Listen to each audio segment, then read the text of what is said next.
ಮಹಾರಾಜರುಗಳಿಂದ ಸೇವೆಯನ್ನು ಕೈಗೊಂಡಂತಹ ಸುತ್ತೂರು ಮಹಾಸಂಸ್ಥಾನದ 23ನೇ ಪೀಠಾಧೀಶ್ವರರಾಗಿ ಜನತೆಯ ಸರ್ವಾಂಗೀಣ ಬೆಳವಣಿಗೆಗೆ ತಮ್ಮನ್ನೇ ತಾವು ಅರ್ಪಣೆ ಮಾಡಿಕೊಂಡ ಶ್ರೀಮನ್ ಮಹಾರಾಜ ರಾಜಗುರುತಿಲಕ ಪರಮ ಪೂಜ್ಯ ಜಗದ್ಗುರು ಡಾಕ್ಟರ್ ಶ್ರೀ ಶ್ರೀ ಶಿವರಾತ್ರಿ ರಾಜೇಂದ್ರ ಮಹಾಸ್ವಾಮಿಗಳವರ ದಿವ್ಯ ಪಾದಪದ್ಮಗಳನ್ನು ಮನಸ್ಸಿನಲ್ಲಿ ಸಂಸ್ಮರಿಸಿ ನಮಸ್ಕರಿಸಿ ಇಂದಿನ ಪರಮ ಪೂಜ್ಯ ಜಗದ್ಗುರುಗಳವರಿಗೂ ವಂದಿಸಿ ಈ ಪವಿತ್ರ ಕಾರ್ಯಕ್ರಮದಲ್ಲಿ ಉಪಸ್ಥಿತರಿದ್ದು ಲಿಂಗ ದೀಕ್ಷೆಯನ್ನು ನಡೆಸಿಕೊಟ್ಟು ಸಭೆಯಲ್ಲಿ ತಮ್ಮ ದರ್ಶನಾಶೀರ್ವಾದವನ್ನು ಏರ್ಪಡಿಸ್ತಾ ಇರತಕ್ಕಂಥ ಪರಮ ಪೂಜ್ಯರು ಆತ್ಮೀಯರೂ ಆದಂಥ ಗವಿಮಠದ ಪೂಜ್ಯ ಶ್ರೀಗಳವರಿಗೆ ಶರಣುಗಳನ್ನು ಅರ್ಪಿಸಿ ಇರುವವರಿಗೆ ಸತಿಪತಿ ಒಂದಾದ ಭಕ್ತಿ ಹಿತವಾಗಿ ಶಿವನಿಗೆ ಅನ್ನುವ ರೀತಿಯಲ್ಲಿ ಉತ್ತಮ ಉದಾಹರಣೆಗಳನ್ನು ನೀಡಿ ಪ್ರವಚನ ನಡೆಸಿಕೊಟ್ಟಂಥ ಶ್ರೀಯುತ ಡಾಕ್ಟರ್ ವಚನ ಕುಮಾರಸ್ವಾಮಿಯವರಿಗೆ ಹಾಗೂ ಈ ಗ್ರಾಮದ ಎಲ್ಲ ಮಹನೀಯರಿಗೆ, ಎಲ್ಲ ಹಿರಿಯರಿಗೆ, ಮಹನೀಯರಿಗೆ, ತಾಯಂದರಿಗೆ ಮತ್ತು ಮಕ್ಕಳಿಗೆ, ಎಲ್ಲರ ಅಂತರಾತ್ಮರಿಗೆ ನಮ್ಮ ಶರಣಾರ್ಥಿಗಳು. ಮಹನೀಯರೇ, ಈ ಲಿಂಗ ದೀಕ್ಷೆ ಇದೆಯಲ್ಲ, ಇದು ಸಹಸ್ರಾರು ವರ್ಷಗಳಿಂದ ನಡ್ಕೊಂಡು ಬಂದಿರ್ತಕ್ಕಂಥದ್ದು. ಈ ಲಿಂಗಾಯತರಿಗೆ ಇನ್ನೂ 10,000 ವರ್ಷ ಹೇಳಲು ತಲೆಗಿಡದೆ ಇರ್ತಕ್ಕಂಥ ವಿಚಾರ. ಯಾಕೆ ಅಂದರೆ ಈ ಲಿಂಗಾಯತರ ಬುದ್ಧಿನೇ ಅಷ್ಟು. ಇವರು ತಮ್ಮಿಲ್ವಾ ಇನ್ನೊಂದು ದರಗಳನ್ನು ಕೊಡ್ತಾರೆ, ಹೊಸ್ಕಡೆ ಇರ್ತಾರೆ. ಯಾರಾದರೂ ಬಡವರು ಬಂದು ನಮ್ಮ ಓದಿಸ್ಬೇಕು ಅಂದರೆ ತಮ್ಮ ₹1 ಕಮ್ಮಿ ಆದರೂ ದಾನ ಕೊಡ್ತಾರೆ. ಇವೆಲ್ಲನೂ ಮಾಡ್ತಾರೆ. ಈ ಲಿಂಗಾಯತರು ಏನು ಮಾಡ್ತಾರೆ ಅಂದರೆ ಒಳ್ಳೆಯ ಕೆಲಸಗಳನ್ನೆಲ್ಲ ಮಾಡಿ ಎಲ್ಲವೂ ನಾಶವಾಗಬೇಕು ಅಂತ 4 ಜನ ಇದ್ರೆ 2 ಪಾರ್ಟಿ ಮಾಡ್ತಾರೆ. ಸಾಕಾಗ್ಬಿಟ್ಟದೆ. ನಾನು 4,000 ಅಡಿ ಸುತ್ತಿದ್ದೀನಿ, 4,000 ಅಡಿ ಸುತ್ತಿರೋದು ನೋಡಿದ್ದೀನಿ ಲಿಂಗಾಯತಗಳನ್ನ. ನಾನು ದಾನ ಮಾಡೋದ್ರಲ್ಲಿ ಹೋಗ್ಬಿಟ್ಟಿಲ್ಲ, ಎಲ್ಲರಲ್ಲೂ ಸರಿ. ಇವರು ಸಹಸ್ರ ವರ್ಷಗಳಿಂದ ಇಡೀ ಜಗತ್ತಿಗೆ ಧರ್ಮ ಹೇಳಿಕೊಟ್ಟವರು. ಇವತ್ತು ಇವರಿಗೆ ಧರ್ಮ ಏನು ಅಂತ ಗೊತ್ತಿಲ್ಲ. ಲಿಂಗಾಯತನೆ ಮಾಡಕ್ಕೆ ಹೋಗಿದ್ದೀವಿ ನಾವು. ಒಂದು ಪಾರ್ಟಿಯವರಿಗೆ ಒಂದು ಮನೆಯಲ್ಲಿ ಮಾಡಬೇಕು, ಇನ್ನೊಂದು ಪಾರ್ಟಿಯವರಿಗೆ ಇನ್ನೊಂದು ಮನೆಗಳು ಮಾಡಬೇಕು. ಊಟ ಯಾರು ಮಾಡೋದು ಬಹಳ ಕಷ್ಟ. ನಮ್ಮಲ್ಲಿ ಪ್ರಸಾದ ಮಾಡಬೇಕು ಅಂತ ಇದೇ ನಮ್ಮಲ್ಲಿ ಮಾಡಬೇಕು ಅಂತಿಲ್ಲ. ನಾವೇನು ಮಾಡೋಣ, 7 ಮನೆಗಳು ಮಾಡಲಿಲ್ಲ. ಬಂದು ರಾತ್ರಿ 12:30 ಗಂಟೆಗೆ ಒಂದು ಪೆಟ್ಟಿಗೆ ಅಂಗಡಿ ಬಾಗಿಲು ತೆಗಿಸಿ, ನಮ್ಗೆ ಶುಗರ್ ಹೊಸ್ಕೊಂಡಿರೋದು ಕಷ್ಟ. ಪೆಟ್ಟಿಗೆ ಅಂಗಡಿ ಬಾಗಿಲು ತೆಗಿಸಿ ಬಿಸ್ಕೆಟ್ ತಿನ್ಕೊಂಡು, ಬಾಳೆಹಣ್ಣು ತಿನ್ಕೊಂಡು ಮೈಸೂರು ಹೋಗೋಣ. ಇದು ಬೇಕಾ? ಜಗತ್ತಿಗೆ ಹೇಳ್ಕೊಟ್ಟವರು ಒಂದು ಕಾಲದಲ್ಲಿ. ಅವರ ರಕ್ತದಲ್ಲೇ ಧರ್ಮದ ಅರಿವು ಹರಿತಾ ಇದೆ. ಇಂಥವ್ರು ನಾವು ಏನು ಹೇಳೋದು? ಆದ್ರಿಂದ ಇನ್ನು ಮೇಲಾದರೂ ನಾವು ಎಚ್ಚರಿಸ್ಕೋಬೇಕು. ವಿವೇಚನಾ ಶಕ್ತಿ ಪ್ರತಿಯೊಬ್ಬರೂ ಇದೆ. ಓದದೇ ಇದ್ದಾಕ್ಷಣಕ್ಕೆ ವಿವೇಚನಾ ಶಕ್ತಿ ಇಲ್ಲ ಅಂತಲ್ಲ, ಓದ್ಬಿಟ್ರೆ ಮಾತ್ರ ವಿವೇಚನಾ ಶಕ್ತಿ ಬರ್ತದೆ ಅಂತಲ್ಲ. ಓದದೇ ಇದ್ರೂ ಇರುತ್ತೆ, ಓದೋದು ಇರುತ್ತೆ. ನಾವು ಅದನ್ನು ಚಿಂತನೆ ಮಾಡಬೇಕಷ್ಟೇ. ಮಾಡಿದ್ರೆ ನಮಗೆಲ್ಲ ಗೊತ್ತಾಗ್ತದೆ. ಆಮೇಲೆ ನಮ್ಮ ಮಕ್ಕಳು, ನೀವು ಬೇರೆಯವ್ರನ್ನ ಗಮನಿಸ್ಬೇಕು. ಆ ಮುಸ್ಲಿಂ ಇದಾರಲ್ಲ, 5 ವರ್ಷಕ್ಕೆ ಅವ್ರ ನಮಾಜ್ ಬೇಕವ್ರ ಮಕ್ಕಳು ತಪ್ಪದೆ. ಆಮೇಲೆ ಆ ಕ್ರಿಶ್ಚಿಯನ್ ಇದ್ದಾರಲ್ಲ, ಅವರು ಏನೇ ಕೆಲಸ ಇದ್ರು ಪ್ರೇಯರ್ ತಪ್ಪಿಸೋದಿಲ್ಲ. ನಮ್ಮ ಮಕ್ಕಳು ಈ ಕುಮಾರಸ್ವಾಮಿ ವಚನಕ್ಕಾಗಿ ಎಷ್ಟು ಪರದಾಡ್ತಾ ಇದ್ದರು. ಸರ್ಕಾರಿ ಕೆಲಸದಲ್ಲಿ ಇಟ್ಕೊಂಡು ಬೇಸ್ಟಾಗಿ ಉಳಿದು ಎಲ್ಲ ಸಮಯನೂ ವಚನಕ್ಕಾಗಿ ಮೀಸಲಿಟ್ಟು ಶರಣ ಸಾಹಿತ್ಯ, ವಚನೇತರ ಶರಣ ಸಾಹಿತ್ಯ ಎಲ್ಲ ಮೀಸಲಿಟ್ಟು ಅವರ ಕೆಲಸ ಮಾಡ್ತಿದ್ರು. ಇಂಥವ್ರೆಲ್ಲ ಅಪರೂಪವಾಗಿ ಮಾಡಿದ್ರೂ ಕೂಡ ನಮ್ಮ ಮಕ್ಕಳು ಏನು ಮಾಡ್ತಾರೆ, ವಚನ ಹೇಳಿದ್ರು ಅಂದರೆ ಪ್ರೇಯರ್ಗೆ ಸಿನಿಮಾ ಹೇಳ್ತೀನಿ ಅಂತ ಏನು ಮಾಡಿದ್ರು ನಮ್ಮ ಮಕ್ಕಳಿಗೆ. ಅಂದರೆ ಯಾವುದನ್ನ ನಾವು ಮಾಡಬೇಕಾಗಿತ್ತೋ ಅದನ್ನು ನಾವು ಮಾಡ್ತಾ ಇಲ್ಲ. ದಯಮಾಡಿ ಎಚ್ಚರಿಸ್ಕೋಬೇಕು. ನಮ್ಮವರು ತಿಳುವಳಿಕೆ ಬರಬೇಕು. ಯಾಕೆಂದರೆ ಜಗತ್ತಿಗೆ ಧರ್ಮವನ್ನು ಹೇಳಿಕೊಟ್ಟವರು, ಅದನ್ನು ನಾವು ನೆನೆಸ್ಕೋಬೇಕು. ಬಸವಾದಿ ಪ್ರಮುಖರು ಒಂದು ಗುಂಪು, 2 ಸಿದ್ಧಲಿಂಗೇಶ್ವರರು, ಒಂದು ಗುಂಪು 777 ಅಮರಗಣಗಳು ಒಂದು ಗುಂಪು, ಇವರೆಲ್ಲ ಮಾಡುತ್ತಿದ್ದೇನೆ. ಈ ಕಡೆ ಬಂದಿದ್ದ ಮಹಾತ್ಮ ದುಮ್ಮಲೇಶ್ವರು ಮಾಡುತ್ತಿದ್ದೇನೆ. ಎಲ್ಲರೂ ಧರ್ಮದ ಬಗ್ಗೆ ಅತೀವ ಹೆಚ್ಚಿನ ಕಾಳಜಿಯನ್ನು ವಹಿಸಿ ತಮ್ಮೆಲ್ಲ ಸಮಯವನ್ನು ಭಕ್ತರಿಗಾಗಿ ಕೊಟ್ಟು ಮಾಡೋ ಕೆಲಸ ಎಲ್ಲ ಮಾಡಿದ್ರು. ನಮ್ಮ ಚರ್ಮ ಮಂದ, ಅದು ನಾಟೋದಿಲ್ಲ, ಆಗಬಾರ್ದು. ಯಾಕೆ ಈಗ ಸುತ್ತೂರು ಮಠ ಇದೆ, ಇಲ್ಲಿ ಎಷ್ಟು ದೂರ ಆಗುತ್ತೆ ಮೈಸೂರಿಂದ, ಇದಕ್ಕೆ ಹಣ ಕೇಳ್ತಾರ? ಏನಿಲ್ಲ. ಕರಡೆ, ಲಿಂಗ, ರುದ್ರಾಕ್ಷಿ, ದಾರ, ವಸ್ತ್ರ ಎಲ್ಲ ಮಠದಿಂದ ಕೊಡ್ತಾರೆ. ಎಲ್ಲನೂ ನೀವೇ ತಂದು ಸ್ವಾಮಿಗಳಿಂದ ಕರೆದ್ರೆ 500 ರೂಪಾಯಿ ಕಾಣಿಕೆ ಕೊಡ್ಬೇಕು ನೀವು. ಆದರೆ ಮಠದವ್ರು ಏನು ಮಾಡ್ತಾರೆ, ಅದಕ್ಕೂ ಅಷ್ಟು ತೊಂದರೆ ಆಗುತ್ತೆ. ಅವ್ರಿಗೆ 200 ರೂಪಾಯಿ ಸ್ವಾಮಿಗಳು ಕೂಡ ಕಾಣಿಕೆ ಕೊಡ್ತೀವಿ. ಎಲ್ಲ ಖರ್ಚು ನಮ್ದು ಅಂತ ಕೋಟಿ ಖರ್ಚು ಮಾಡ್ತಾ ಇದ್ದಾರೆ ನಮ್ಮ ಜೊತೆಯವರು. ಈಗ 90,300 ಜನಕ್ಕೆ ದೀಕ್ಷೆ ಆಗಿದೆ. ಅದಕ್ಕೆ ಒಂದ್ಸತಿ ಧರ್ಮ ಪ್ರಚಾರಕ್ಕೆ ಬರೋದು, ಇನ್ನೊಂದ್ಸತಿ ಇನ್ವಿಟೇಷನ್ ಕೊಡಕ್ಕೆ ಬರೋದು, 3ನೇ ಸತಿ ಲಿಂಗಧಾರಣೆ ಬರೋದು. 3 ದಿವಸ ಬಂದರೆ ಮೈಸೂರಿಗೆ ಖರ್ಚು ಸ್ಟಾರ್ಟ್. ಮಠದವ್ರು ಧಾರಾಳವಾಗಿ ಭಕ್ತರಿಗೋಸ್ಕರ ನಮ್ಮಗೋಸ್ಕರ ಮಾಡ್ತಾರೆ. ನಾವು ಸದುಪಯೋಗ ಮಾಡ್ಕೋಬೇಕು. ಅದೇ ಕ್ರಿಶ್ಚಿಯನ್ರು ನೋಡಿ ಬಂತು ಅಂದರೆ ಎಲ್ಲ ಬಂದ್ಬಿಡ್ತಾರೆ ಅವರು ಭಕ್ತರು. ಹಾಗೆ ಲಿಂಗಾಯತರಲ್ಲಿ ಇಲ್ಲ ಅಂತಲ್ಲ, ಇವರು ಎದ್ರೆ ಏನ್ ಬೇಕಾದ್ರೂ ಮಾಡಬಹುದು, ಹೇಳೋದು ಕಷ್ಟ. ಲಿಂಗಾಯತಗಳು ಅವರಲ್ಲ, ಇವತ್ತಿಂದ ಆಗದೇ ಕೆಲಸ ಇಲ್ಲೇ ಇಲ್ಲ. ಎಂತ ಒಳ್ಳೆ ಕೆಲಸ ಬೇಕಾದ್ರೂ ಮಾಡ್ಬೋದು, ಆದರೆ ಅವ್ರು ಹೇಳೋದು ಬೇಕಲ್ಲ, ಅವ್ರು ಹೇಳೋದು ಬೇಕಲ್ಲ. ಸಾಕಾಗ್ತದೆ. ನಾನು ನೋಡಿ ನಾವೇ ಇವತ್ತು ಹೋಗ್ತೀನಲ್ಲ, ಎಲ್ಲ ಥರದ ಒಂದು ಒಳ್ಳೆ ಒಂದು ಲಿಂಗ ಕಟ್ಟಕ್ಕಾಗಲ್ಲ. ಒಂದೇ ಒಂದು ಲಿಂಗ ಕಟ್ಟಕ್ಕಾಗಲ್ಲ, ಎಲ್ಲ ಕೂಡ್ಬಿಡ್ತಾರೆ ಅಂತ ಲಿಂಗಾಯತಗಳಿಗೆ ಹೇಳ್ತವ್ರು. ನಾವು ಹೋಗೋಣ ಅಂತ ಹೇಳ್ತೀನಿ, ಯಾಕೆಂದ್ರೆ ಎಲ್ಲ ಥರದ್ದು ನೋಡಿದ್ದೀನಿ ನಾನು.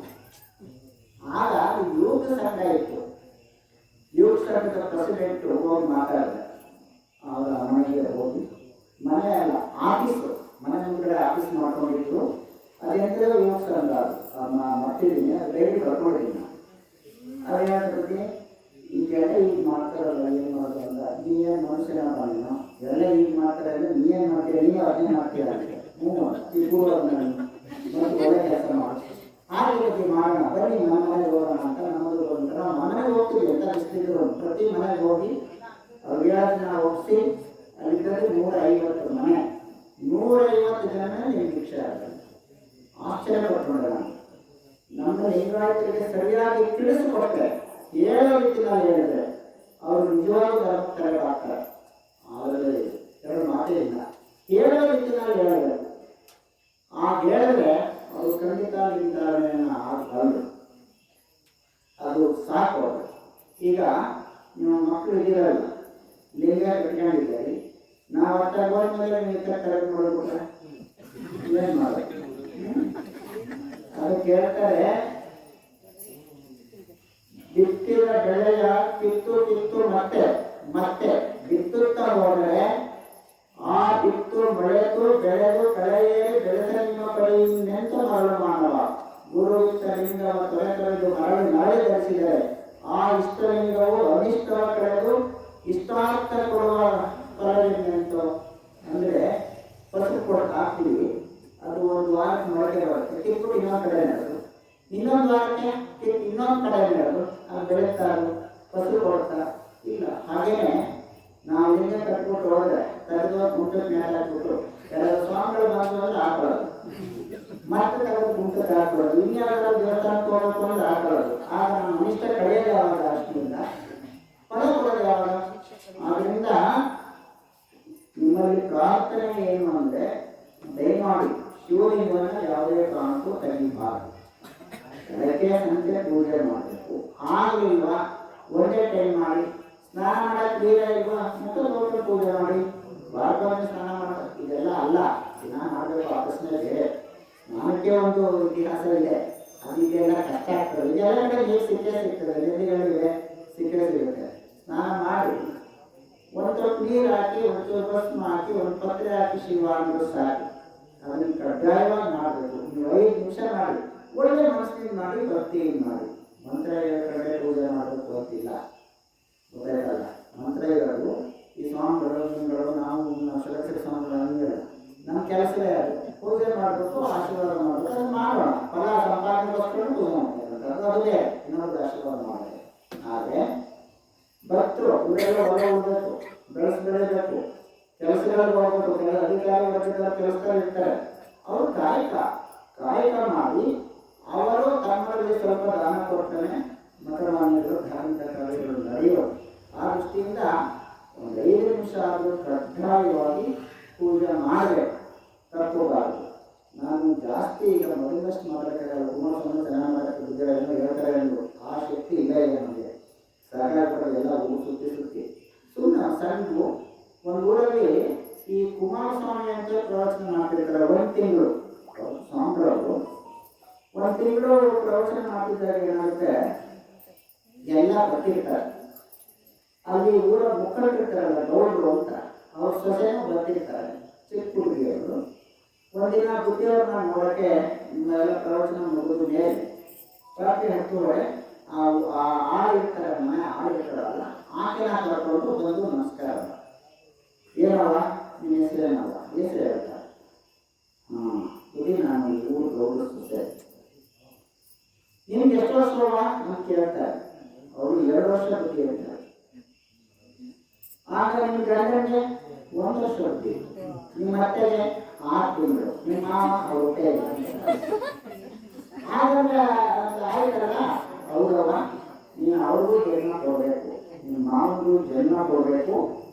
ಇವರಿಗೆ ಆಯಸ್ಸು ಕಡಿಮೆ ಆಗದೆ ಇರೋ ಹಾಗೆ ಜಾಸ್ತಿ ಆಗೋದೇ ನೋಡ್ಕೋಬೇಕು ನೀನು ಅಂತ ಹೇಳಿದ್ರು. ಈ ಆಯುಧಗಳ ಜೊತೆಗೆ ಗೌರವ ಮನೆ ಆಳು ಇವನೇ ತಲೆ ಸರಿ ಇಲ್ವಾ, ಏನು ಹೇಳ್ತಾರೆ ಈ ಗೌರವ ಸರಿ ಅಂತ.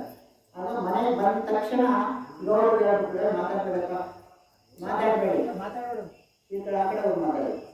ಆಗೇನಾಯ್ತು, ಇದೇನಲ್ಲ ಮನೆಗೆ ಹೋದಾಗ ನೋಡಿ ಗೌಡ್ರೆ ನೀವು ಊಟ ಇಲ್ಲ, ನಿಮ್ಮ ಹೆಂಡತಿಗೆ ಬರೀ 6 ತಿಂಗಳು, ನಿಮ್ಮ ಮಗನಿಗೆ 1 ವರ್ಷ, ನಿಮ್ಮ ಸೊಸೆ ಬರೀ 2 ವರ್ಷ ಬಂದ್ರೆ ತಲೆ ಸರಿಯಿಲ್ವಾ ಅಂತಂದ್ರೆ ಸ್ವಲ್ಪ ಹಿಂದಿಂದ ಇತ್ತಲ್ಲ, ಎಲ್ಲ ಗೊತ್ತು ಸರಿಯಾಗಿರಲಿಲ್ಲ. ಆಗ ಗೌಡ್ರೆ ಏನಲ್ಲಿ ಮಾತಾಡ್ತೀವಿ ನೀನು, ಯಾಕಿಂಗೆಲ್ಲ ಮಾತಾಡ್ತೀವಿ ನೀನು ಅಂತ. ಅದು ಹೇಳೋದಂತೆ ಅವ್ರಿಗೆ ವೈಯಕ್ತಿಕವಾದ ಆಯಸ್ಸನ್ನು ಅಗತ್ಯ ಇಲ್ಲ, ಅದನ್ನು ನಾವು ಕೇಳೋದಿಲ್ಲ. ನೀನು ನಿಜವಾದ ಬದುಕನ್ನು ಬದುಕಬೇಡ, ಆ ಆಯಸ್ಸು ಎಷ್ಟು ಅಂತ ಕೇಳಿದ್ರು. ನಾನು ದೀಕ್ಷೆ ಪಡ್ಕೊಂಡು ಲಿಂಗಧಾರಣೆಯನ್ನು ಮಾಡಿಕೊಂಡು ಧರ್ಮ ಮಾರ್ಗದಲ್ಲಿ ನಿಜವಾದ ಬದುಕಿಗೆ 2 ವರ್ಷ ಆಯಸ್ಸು. ನನ್ನನ್ನು ನೋಡಿ, ನನ್ನ ಗಂಡ ತಗರು ಮಾಡಿಕೊಂಡಿರೋ ಲಿಂಗ ಹಾಕೊಂಡು 1 ವರ್ಷದಿಂದ ನಿಜವಾದ ಬದುಕಿರೋ ಆಯಸ್ಸು 1 ವರ್ಷ. ನಮ್ಮ ಗಂಡ ಹೆಂಡತಿರು ಹೋಗ್ಬಿಟ್ರು ನಮ್ಮ ಅತ್ತೆ 6 ತಿಂಗಳಲ್ಲಿ ಮತ್ತೆ ಅವರು ಧರ್ಮದ ಹಾದಿಯಲ್ಲಿ ನಡೆದರು. ಆದರೆ ನೀವು ಧರ್ಮ ತನಕ ಸಹಿಸಲೇ ಇಲ್ಲ ಅಂತ ನಿಮ್ಗೇನೋ ಬಿಟ್ಟಲ್ಲ, ಶಿವರಾತ್ರಿ ದಿನವೂ ನೀವು ಹಾಕಲ್ಲ ನೀವು, ಆದ್ರಿಂದ ನೀವು ಊಟ ಇಲ್ಲ ಅಂತ ಹೇಳಿ ತಪ್ಪಿಲ್ಲ ಅಂತ. ಇದನ್ನ ನಾವು ಗಮನಿಸಬೇಕು, ಯಾವಾಗಲೂ ಗಮನಿಸ್ಕೊಂಡು ನಮ್ಮ ಬದುಕು ಹೇಗಿರಬೇಕು ಅಂತ ನಾವು ಯೋಚನೆ ಮಾಡಬೇಕು. ಇನ್ನೊಬ್ರು ಹೇಳೋ ಅವಶ್ಯಕತೆ ಇಲ್ಲೇ ಇಲ್ಲ. ಪ್ರತಿಯೊಬ್ಬ ಲಿಂಗಾಯತನ ರಕ್ಷಣೆಯಲ್ಲಿ ಧರ್ಮದ ಅರಿವು ಇದ್ದೇ ಇದೆ. ನಾವು ಅದನ್ನು ಯೋಚನೆ ಮಾಡಬೇಕು. ಈಗೇನು ಮಾಡ್ತೀವಿ, ದೇವಸ್ಥಾನದಲ್ಲಿ ಕೂತ್ಕೊಂಡ್ರೆ ಬೇರೆ ಬೇರೆ ಚರ್ಚೆ ಮಾಡ್ತೀವಿ, ಧರ್ಮದ ಬಗ್ಗೆ ಚರ್ಚೆ ಮಾಡಲ್ಲ. ನಮ್ಮ ಮಕ್ಕಳು ಏನೇ ಮಾಡಿರ್ತಾರೆ, PhD ಮಾಡಿರ್ತಾರೆ, ಇಂಜಿನಿಯರ್ ಆಗಿರ್ತಾರೆ, ಡಾಕ್ಟರ್ ಆಗಿರ್ತಾರೆ, ಲಿಂಗಾಯತ ಅಂದ್ರೆ ಏನು ಅಂತ ಗೊತ್ತಿರಲ್ಲ, ಅಷ್ಟೇ ಬರಲ್ಲ ಅವ್ರಿಗೆ, ವೀರಶೈವ ಅಂದ್ರೆ ಏನು ಅಂತ ಗೊತ್ತಿರೋದಿಲ್ಲ. ಅದರಿಂದ ಅವೆಲ್ಲ ಗೊತ್ತಾಗ್ತದೆ, ಅವೆಲ್ಲ ತಿಳ್ಕೋಬೇಕು. ಈಗ ಪ್ರವಚನ ಕುಮಾರಸ್ವಾಮಿ ಅಂತ ನೀವು ಬುದ್ಧಿಯಲ್ಲಿ ಒಳ್ಳೆಯ ಸ್ವಾಮಿಗಳು ಇರೋಲ್ಲ, ಇಂಥ ಸ್ವಾಮಿಗಳು ಸಿಕ್ಕರೆ ಕಷ್ಟ. ಚೆನ್ನಾಗಿ ಕಟ್ಟ ಮಾಡುವಾಗೂ ಕಡೆ ಹೋಗ್ತಾರೆ, ಅದೇನೇನೋ ಮಾಡೋದು ಎಷ್ಟು ಎಲ್ಲ ಇದ್ರು ಅಂದ್ರೆ ಎಲ್ಲಾ ಸೇವೆಯನ್ನು ಮಾಡ್ತಕ್ಕಂಥ ಒಂದು ಸ್ವಾಮಿಗಳು ಸಿಕ್ಕರೆ ಪುಣ್ಯ ಅಲ್ವಾ ಅಂತವ್ರನ್ನ ಏನ್ ಬೇಕಾದ್ರೂ ಹೇಳಿಕೊಡ್ತಾರೆ. ಅಥವಾ ನೀವು ಶಿವರಾತ್ರಿ ಧಾರ್ಮಿಕ ವ್ಯಕ್ತಿ, ನಮ್ಮ ಮಠಕ್ಕೆ ನಿಮ್ಮ ಸ್ವಾಮಿಗಳು ಹೇಳಿದ್ರೆ ಪ್ರವಚನ ಮಾಡೋರು ಇದ್ದಾರೆ, ನಮ್ಗಳ ಕೈಯಲ್ಲಿ ಆಗೋದಿಲ್ಲ, ಮಾಡೋರು ಇದ್ದಾರೆ. ಅವ್ರಿಗೇನು 5 ಪೈಸೆ ಕೊಡಬೇಕಾಗಿಲ್ಲ, ಸ್ವಂತ ಕಾರ್ ತಗೊಂಡ್ರೆ ಮಾಡೋದ್ರಿಂದ ಮೈಕ್ ಬೇಕಾದ್ರೂ ಇದೆ ನಮ್ಮಲ್ಲೇ, ಅದನ್ನೇ ಹಾಕಿ ನೀವು ಕೂತ್ಕೊಂಡು ಕೇಳಿದ್ರೆ ಇನ್ನೇನು ಪ್ರಶ್ನೆ ಕೇಳಿದ್ರು ಉತ್ತರ ಹೇಳ್ತಾರೆ. ಅವರು ಧರ್ಮದ ಬಗ್ಗೆ ತಿಳಿಸ್ಕೊಡ್ತಾರೆ, ನೀವು ತಿಳ್ಕೊಳ್ಳಿ, ನಿಮ್ಗೆ ಅದೇ ಮುಖ್ಯ. ಈಗ ಜಾಸ್ತಿ ಆಗುತ್ತೆ ಏನು ಮುಗಿಸ್ತೀನಿ. ತೀರ್ಕೊಂಡಾಗ ನೀವೆಲ್ಲ ನೋಡಿದ್ದೀವಿ, ನಮ್ಮ ಮನೆಗಳು ನಮ್ಮದು ಬಂದವ, ದುಡ್ಡನ್ನೇನಾದ್ರು ಹಾಕಿಲ್ಲ, ಚೆನ್ನಾಗಿ ಉಂಗುರ ಹಾಕೊಂಡಿದ್ರೆ ಮಕ್ಕಳು ಅದನ್ನೇ ಹೆಚ್ಚಿನ ಹಾಕಿಬಿಟ್ಟು ಕಳ್ಕೊಂಡ್ಬಿಡ್ತಾರೆ. ಮಕ್ಕಳಿಗೂ ಮೊಮ್ಮಕ್ಕಳು ಕಳ್ಕೊಳ್ತಾರೆ, ಅದನ್ನು ಬರೋದಿಲ್ಲ. ಅವರು ಬೆಳ್ಳಿ ತರಗಡೆ ಹಾಕೊಂಡಿದ್ರೆ ಅದನ್ನು ಬರಲ್ಲ, ಅದನ್ನು ಕರ್ಕಟ್ಟೆ ಆಯ್ತಿಲ್ಲ ಮಕ್ಕಳಿಗೆ. ನಮ್ಮ ಮಕ್ಕಳಿಗೆ ಆದರೆ ಲಿಂಗ ಮಾತ್ರ ಯಾರು ಮಕ್ಕಳ. ನಾವು ಲಿಂಗನೇ ಹಾಕೊಂಡಿರೋದಿಲ್ಲ, ಏನು ಮಾಡೋದು? ಯಾಕೆ ನಾವು ಲಿಂಗ ಹಾಕೊಳ್ಳೋದು ನಮ್ಮಲ್ಲಿ ಈಗಲ್ಲ. ಪ್ರತಿಯೊಬ್ಬರು ಅರ್ಥ ಇದೆ. ಹುಟ್ಟಿದಾಗಿನಿಂದಲೂ ನಮ್ಮ ಎದೆಯ ಮೇಲಿದ್ದು ಸತ್ತ ಮೇಲೂ ನಮ್ಮ ಜೊತೆಯಲ್ಲೇ ಬರೋದು ಶಿವಲಿಂಗ ಮಾತ್ರ. ಇಡೀ ಜಗತ್ತಿನಲ್ಲಿ ಇರ್ತಕ್ಕಂಥ ದೇವರನ್ನ ಜೊತೆಯಲ್ಲೇ ಸತ್ತ ಮೇಲೂ ಕರ್ಕೊಂಡು ಹೋಗ್ತಕ್ಕಂಥ ಧರ್ಮ ಯಾವ್ದಾದ್ರು ಇದ್ರೆ ಲಿಂಗಾಯತ ಧರ್ಮ ಮಾತ್ರ. ಆ ದೃಷ್ಟಿಯಿಂದ ದಯಮಾಡಿ ಶಿವಲಿಂಗವನ್ನ ತಲೆದು ಮಡಬೇಡಿ.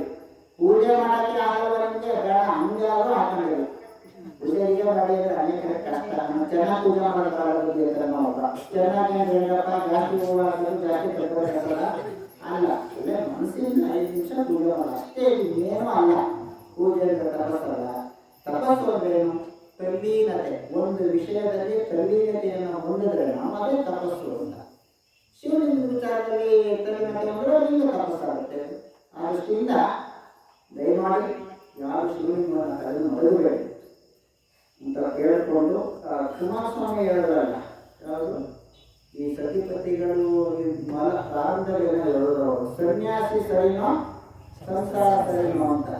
ಅದಕ್ಕೆ ಈ ಹುಬ್ಬಳ್ಳಿಲಿ ಗುಣಕಲ್ ಅಂತಿದೆ, ಸಿದ್ದಪ್ಪಜ್ಜ ಅಂತ ಮಹಾಶರರು ಗೃಹಸ್ಥರು ಗೊತ್ತಾದ್ರು, ಗೊತ್ತಿರಬೇಕಲ್ಲ. ಆ ಗುಣಕಲ್ಲಲ್ಲಿ ಸಿದ್ದಪ್ಪಜ್ಜ ಅಂತ, ಸಿದ್ಧಾರೂಢರಷ್ಟೇ ಸಮಾಧಿಗಳು. ಯಾರು? ಸಿದ್ದಪ್ಪಜ್ಜ. ಅವರು ಗೃಹಸ್ಥರಾಗಿ ಸನ್ಯಾಸ ಸ್ವೀಕಾರ ಮಾಡಿರ್ತಾರೆ. ಯಾವನೊಬ್ಬ ಬರ್ತಾನೆ, ದೊಡ್ಡ ಅಂತ ಸಿದ್ದಪ್ಪಜ್ಜ ಅಂತಾನೆ. ಏನಪ್ಪ ಸಂಸಾರ ಸುಖನೋ ಸನ್ಯಾಸಿ ಸುಖನೋ ಅಂತ ಹೇಳ್ತಾನೆ. ಆಗ ಹೇಳ್ತಾರೆ ಒಂದೇ ಮಾತು, ತೊಂದ್ರೆ ಬಂದ್ರೆ ನಿನ್ನ ಚಂದ, ತೊಂದರೆ ಬಂದ್ರೆ ನನ್ನ ಚಂದ ಅಂತಾರೆ. ಅಂದ್ರೆ ಎಲ್ಲರಿಗೂ ತಪ್ಪಿದ್ರೆ, ಸಂಪಾದನೆ ಒಟ್ಟಿಗೆ ಬರ್ತಿದ್ರೆ ನಿಂದೇ ಚಂದ. ತಂದೆ ತಾಯಿ ಹೆಂಡತಿ ಮಕ್ಕಳು ಮೊಮ್ಮಕ್ಕಳು ಚೆನ್ನಾಗಿ ನೋಡ್ತಾರೆ. ನಿನ್ನ ತೊಂದರೆ ಬಂದ್ರೆ ನನ್ನ ಚಂದ. ಸನ್ಯಾಸಿ ಆಗೋದು ಒಳ್ಳೆಯದು ಅಂತ ಸುಮ್ಮನೆ ನೀವು ಗೊತ್ತಿರಲಿ ಅಂತ ಹೇಳಿದ್ರೆ, ಮಹಾನೀಯರೇ, ನಿಮಗೋಸ್ಕರ ಅನೇಕ ಧರ್ಮ ಸಂಸ್ಥೆಗಳು ನಿಮ್ಮ ಮನೆ ಬಾಗಿಲಿಗೆ ಬಂದು ಧರ್ಮದ ಬಗ್ಗೆ ತಿಳಿಸ್ಕೊಡ್ತಿದ್ದಾರೆ. ಗುರುಗಳು ಕೂಡ ಹೇಳಿದ್ರು, ನಾನು ಈ ಭಾಗದಲ್ಲಿ ತುಂಬ ಹೇಳ್ತೀನಿ, ನಿಮಗೆ ಏನು ಈ ಜನ ಕಷ್ಟ ತುಂಬ ಕಷ್ಟ, ನನಗೆ ಮಾತೇ ಕೇಳಲ್ಲ ಅಂತಿದ್ರು. ಇವತ್ತು ಕೂಡ ನಾವು ಮಾತಾಡ್ತೀವಿ. ದಯಮಾಡಿ ಜಗತ್ತಿನ ಧರ್ಮ ಹೇಳ್ಕೊಡ್ತಿದ್ದವರು ನೀವು ನಿಂದ ಮಾಡ್ಕೋಬೇಕು ಅಂತ ನಿಮ್ಮನ್ನ ಕೈಗೂಡೇ ಕೇಳ್ತೀವಿ. ಈಗ ಬರೆಯೋಕ್ಕಾಗಲ್ಲ, ಬರೆಯೋಕ್ಕಾಗಬೇಕು, ಏನಾದರೂ ಬಾಳಬೇಕು, ಲೆಕ್ಚರನ್ನ ಓಡಿಸ್ಕೊಂಡು ಹೋಗುವಂಥ ನೋಡಿದ್ದೀವಿ. ಅದರಿಂದ ಪ್ರಾರ್ಥನೆ ಮಾಡ್ಕೊಳ್ಳೋದೇನು ಅಂದರೆ, ದಯಮಾಡಿ ಎಲ್ಲ ನಿಜ ಕಟ್ಕೊಳ್ಳಿ, ಗೊತ್ತಿರೋಷ್ಟು ಪೂಜೆ ಮಾಡಿ, ಇರುವ ಶಿವರಾಣಿ ಕೊಟ್ಟು ಮಂತ್ರ ನೆನೆಸ್ಕೊಳ್ಳಿ, ಅದೇ ಮಾತ್ರವಾದ ಫಲವನ್ನು ಕೊಡ್ತದೆ ಅಂತೇಳಿ ಪೂಜೆ ಗುರುಗಳಿಗೆ ಗಮನಿಸಿ, ನಿಮ್ಮೆಲ್ಲರಿಗೂ ನಮ್ಮ ಶರಣುಗಳನ್ನು ಅರ್ಪಿಸಿ, ನಮ್ಗೆ ಹೆಚ್ಚಿಗೆ ಮಾತಾಡಲಿಕ್ಕೆ ಆಗದೆ ಇರೋದ್ರಿಂದ 4 ಮಾತನ್ನು ಮುಗಿಸ್ತೇನೆ. ಶರಣ.